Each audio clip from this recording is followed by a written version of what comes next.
Fala aí galera, aqui quem fala já é mais um vídeo e eu tô aqui com meu amigo só pra gente dar um oi aí pra galera. E aí gente? Eu sou o primo do JP, o nosso Felipe.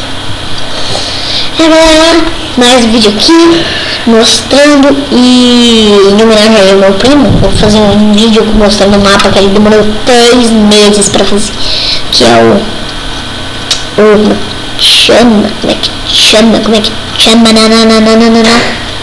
eu não sei como é que chama, Egito. É tipo assim, é um Egito, né cara, não é tipo assim, eu acho que é o deserto lá do Minecraft. Não é o deserto do Minecraft, galera. Olha esse mapa, que beleza. O Creeper quase destruiu tudo, me desculpem. O Creeper quase destruiu tudo aqui pra nós. E nós estamos aqui para mostrar, né?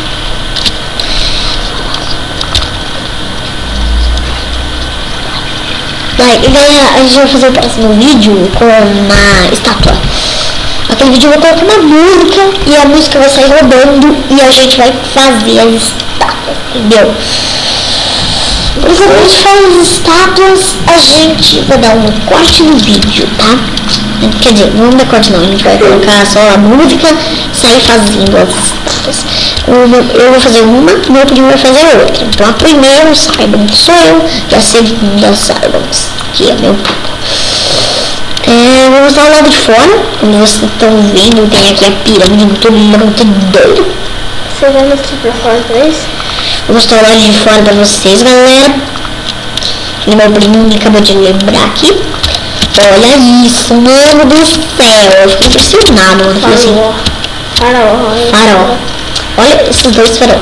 Caramba, eu tô mandando muito o Minecraft no farol. Olha o colar de ouro do farol.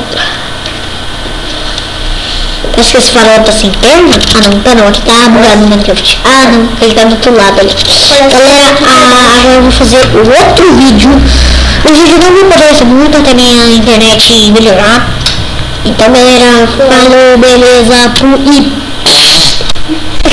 eu vou mostrar um negócio pra vocês, galera. Rapidões. Que vídeo, mano. Tá na minha intro, pô. Ah, filho. Fica entrando na intro dos outros.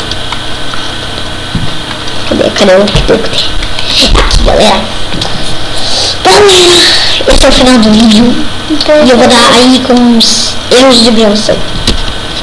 Vamos, galera. Quem que entrou na câmera? Quem que entrou na câmera? Nunca quem que entrou na câmera? Quem que entrou na câmera? Eu não sei quem que entrou na câmera. Eu vou deixar como erro de gravação no final do vídeo, porque... Tá bom. Vamos lá pra 4ª vez que eu tô tentando fazer esse vídeo.